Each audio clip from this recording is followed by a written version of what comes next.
the Kolbrin Bible.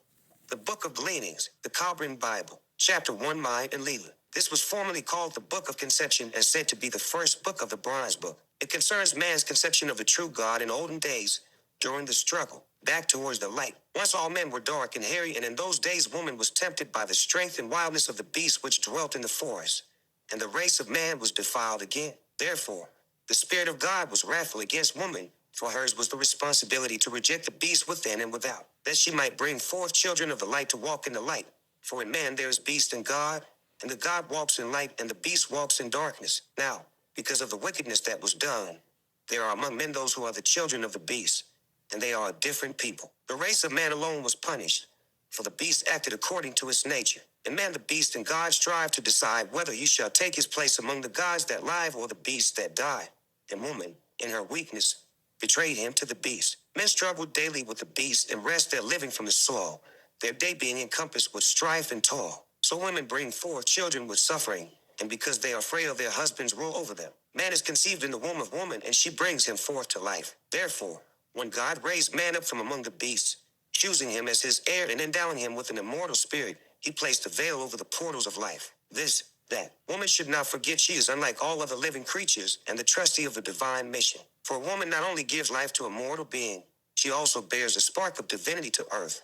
And there can be no greater responsibility. The eye that sees earthly things is deceitful, but the eye that sees spiritual things is true. Then, because of the things that happened, the great eye that saw truth was closed, and henceforth man walked in falsity. Unable to perceive truth, he saw only that which deceived him, and so it shall be until his awakening. Not knowing God, man worshipped earth, who mothered him and supplied his needs. God was not displeased, for such is the nature of children.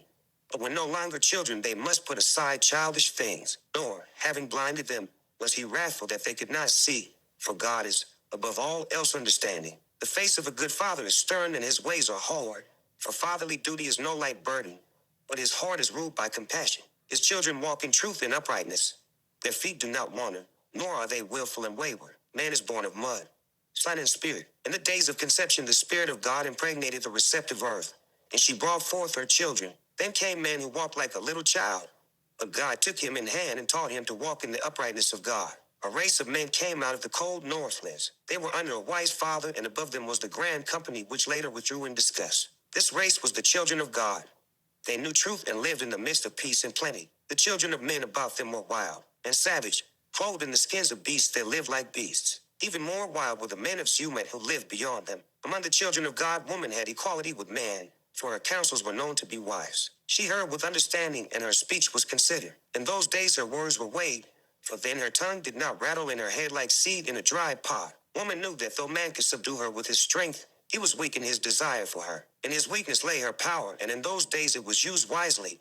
It was the foundation of people. The race was good, but because of its goodness it was destined to be smitten. For only the good vessel is worthy of the fire. It is burned, that its shape may be set and its design endure. This path of peace is not the path of progress. The people were not governed by princes or by statutes, but wise men sat in council. They had only a code of conduct and moral tradition binding each one to the others in symmetrical web of life. Those who transgressed the code and tradition were deemed to be unworthy of life among the people and were banished into exile. Among the children of men, woman was a chattel. She was subject to man, an object for the satisfaction of his lust and the servant to supply his needs. He subdued her and kept her in servitude, for her betrayal of man was known even among them, and it was never forgotten, nor could it be forgiven. The children of God valued woman highly and protected her from crudeness and cruelty, and her standing was such that she was awarded only to the most worthy of men.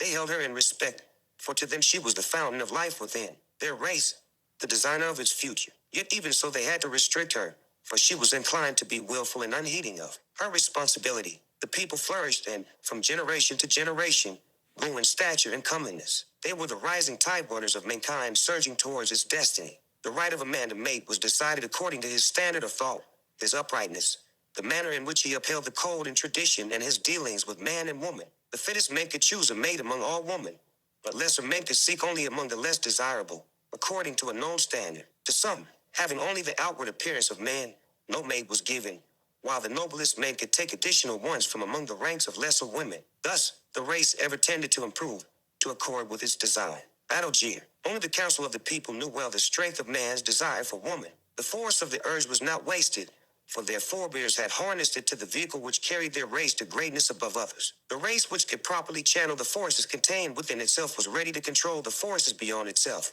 The greatest forces man can harness to his benefit are those lying within himself. But the underlying strength of the people lay in the morality of its women, for this was the strength that governed, because it was the safeguard for something of value. Men strive for gold, and value it because it is something not easily attained. If gold would be gathered by the handful, men would scorn it. Its power is in its scarcity. And then it happened that one man became arrogant in the strength of his manhood and pride of place. His thoughts inclined towards himself rather than towards the welfare of the people. He scorned the old ways, declaring the code and tradition an unnecessary burden laid on the backs of men. He said, "Why should we carry the burden of things which have come down to us from our fathers? How do we know they walk with wisdom? How can we say that what was good for them is good for us?" Because of his unruly speech and wayward ways, the council banished him for a time, and had he remained apart, his heart would have been humbled in wisdom. But among the children of God there was a woman, one of the most desirable and fair, who interceded for him so he might return to dwell among them, it being in their code that the wayward could always regain their place. The woman sought him out in the wilderness, and, coming upon him, said, "Though, because of my heart, you appear to me as the finest of men, in the eyes of the elders you are unworthy to claim me. Therefore, I have spoken for you. Now come, go before them yourself, and say the wilderness has changed your ways. By so doing you will find favor with the council, and, perchance, I may become your mate. The strength and courage I admire place you high in the regard of men and in favor with the elders,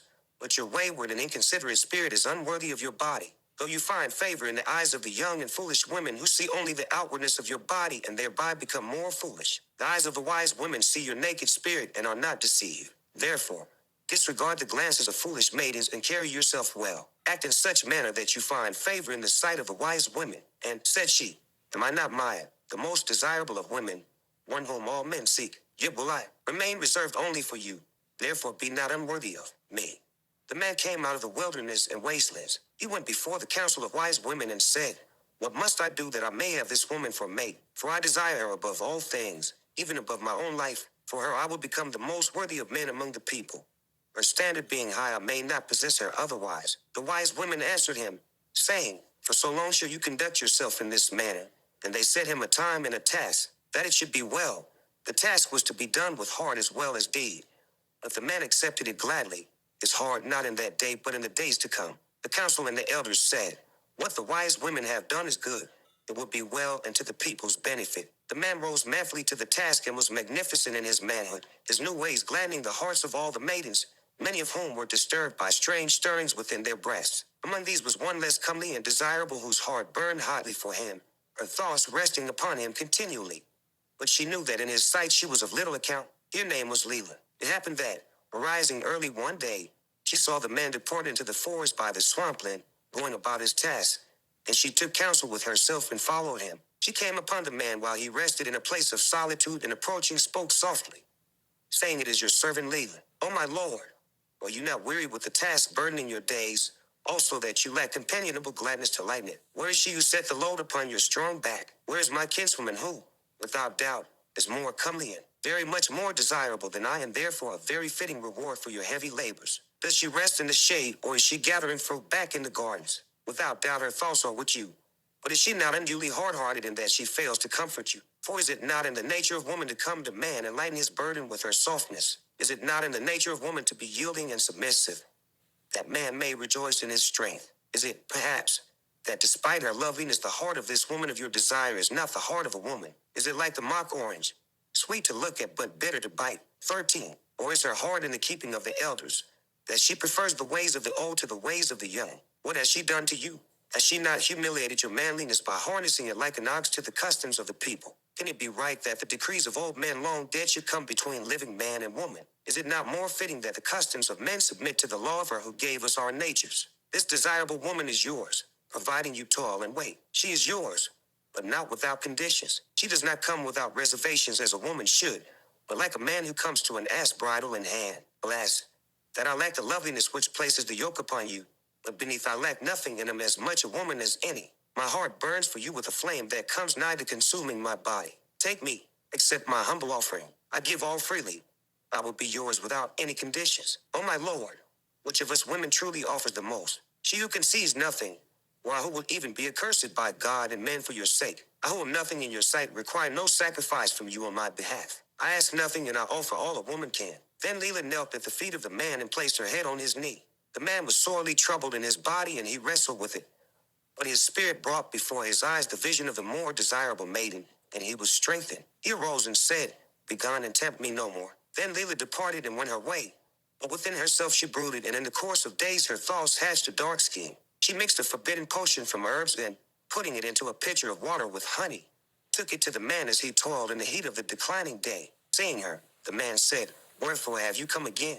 And she answered him, saying, My lord, your servant brings a much lesser offering, one you need not fear as you did the greater one, a humble gift of refreshment, the day being hot and the toil arduous.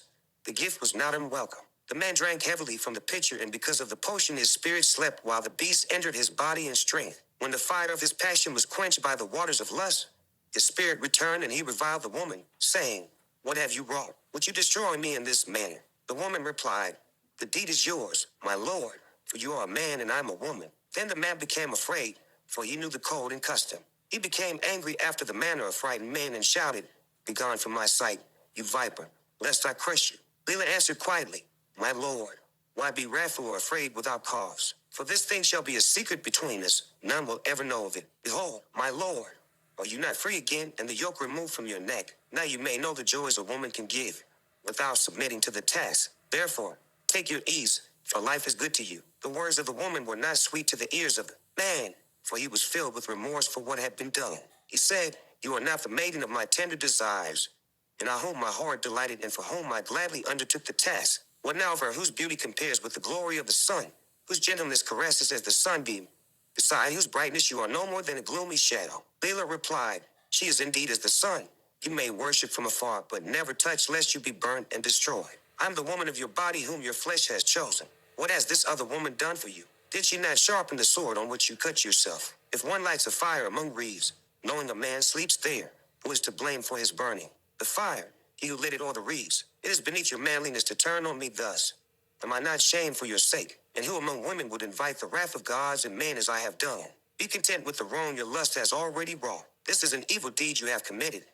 But because we are now united in the flesh, no harm shall befall you through me. Thenceforth, among the people they went their separate ways, but flesh called to flesh, bringing them furtively together in secret places. Each dwelt with the reproachful whispers of their spirit, and each walked in the shadow of fear because of the code and tradition. Now, the elders were not without shrewdness, and they saw that the man was no longer diligent in the task and had returned to his former ways. Also, he avoided the eyes of Maya and was no longer reserved with women. Having sampled forbidden fruit, he now sought other varieties. He was not a man with an end in view towards which he strove. His bearing was not that of a free man. The glances between the man and the woman, and their uneasiness, were not difficult to interpret. The elders and wise women said among themselves, Such is the manner of those carrying a burden in their hearts, whose shadowy love is a feeble, furtive thing blooming shamefully in dark and hidden places. Therefore, they set a watch on the pair. The watch came upon them as they lay together in nakedness upon their skins and mocked them with ribaldry, for their passion was profane and a thing for jest. It was a fungus upon the tree of love.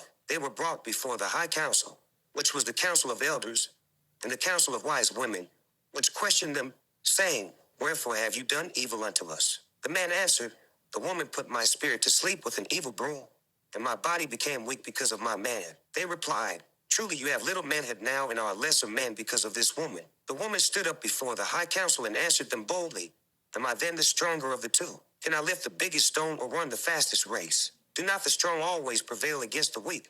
And is not this man the strongest among men? Is this even a matter for your concern? For in what way have we caused harm to any but ourselves? Shall we be punished for that which concerns us two alone and wrongs no other? The high council replied, The deeds of any person affecting the lives of others are the concern of others. Though it were done in secret between yourselves, were not the effects displayed in your eyes for all to see? Does the man serve the people better because of this thing? Or does he serve them less well? Has something been added to the people? Or has something been taken away? Have not the people lost? Therefore, is not that which you did the concern of the people and not of yourselves alone? The deed of itself was not wrong, except in the manner of its accomplishment. A woman who places no value on herself steals something from all women, for they are then less valued in the eyes of men. Would men value gold were it gathered by the wayside? Above all this, what of God-given love? Have you elevated or degraded its means of expression among men and women? Among people who value gold above all else, He who debases or adulterates it commits a wrong against them. Here, where love is valued above all else and woman honored as its custodian, those who debase it are regarded likewise. We dwell in a pleasant place. We make peace and plenty, an inheritance from our fathers. The children of men have inherited the wastelands. Are our fathers less wise than theirs, that the customs of our fathers should be spurned? What you have done relates to your two selves, and by your two selves shall your punishment be carried out. This is not a punishment for any wrong done to us, for we are old and it affects us little. We punish because we have a duty to the young, to the unborn of our race. We have an even greater duty to the hallowed things which inspire mankind and enthrone man above the beasts. Your wrongdoing affects no one man or woman, yet it affects all men and women, and if left unheeded would not be without effect on children yet unborn. The code and tradition is the pillar of our people, and the pillar may not be struck with impunity. Though it be strong and one blow will not damage it, many blows will bring down even the stoutest pillar. A blow left unheeded encourages another. A deed disregarded is a deed encouraged. A people can be judged by the things it punishes and the things it permits. The swine revels in filth and therefore attacks anyone who enters his pen. Were we wholly of the earth, we need only protect earthly things. Thus we banish you forever from among us, unless in your old age you are permitted, in mercy, to return. In this manner were the man and woman banished from the tilled land to one of the wilderness beyond. They dwelt in a cavern in the wasteland, against the outer border of the tilled land, and they ate weeds and wild creatures. There they were in a place defended from hostile men and made safe from ambushes. In the first days of their banishment, the man was wrathful against the woman and spoke to her spitefully, saying, like a lamp that gives no light, you are a woman without womanly virtue, no longer deserving of the honor treatment accorded women of our race. You spoke truly when you said that I'm strong and you are weak. So be it. Henceforth your weakness shall be my strength. No longer will the weakness of man be the strength of woman and the backbone of a people clinging to things without substance. Henceforth, I'm obligated to no one and owe a duty to none but myself. Man is weak only in his desire for woman, but the weakness of woman shall henceforth assure satisfaction of the desire. So the man subdued the woman after the fashion of the children of men. She was the wife who ministered unto him, saying, My Lord, I am but a woman and your handmaiden.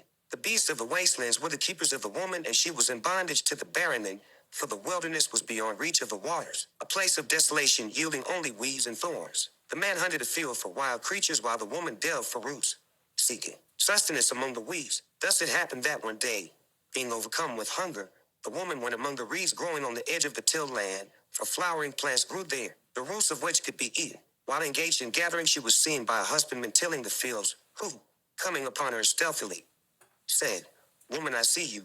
Are you not the one who was banished? If so, the custom decrees you will have to die, for it is forbidden to re-enter the fertile land, having been cast out. Then the woman, being still in the water, loosened her girdle and, letting down her hair, said, Honored I may no longer be.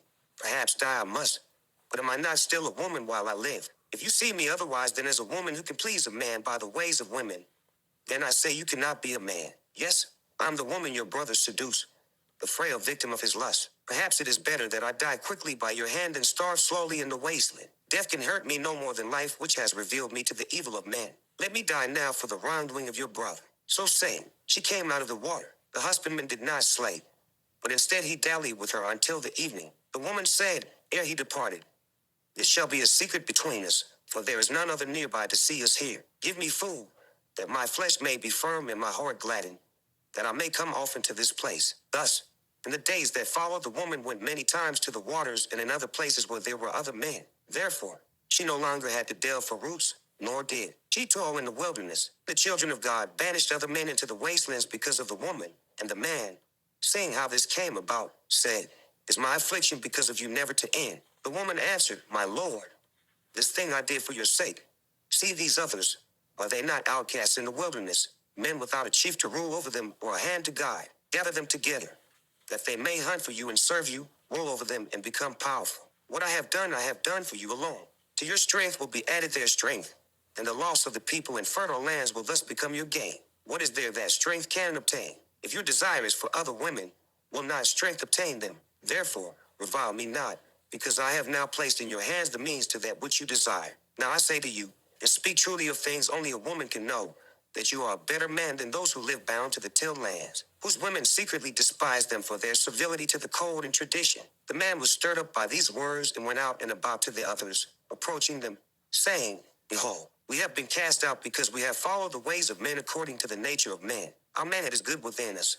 Let it therefore assert itself so our strength may be greater. So it came about that the men who were outcasts entered the fertile tilled land stealthily at night time, burning the houses and overthrowing the water towers, saying, "Let this land rejoin the wilderness." They slew menfolk and carried the women and children away. They stole sheep, goats, and cattle. Then they withdrew to the fastnesses of the wastelands. There they built an encampment and fortified it about with walls and ditches.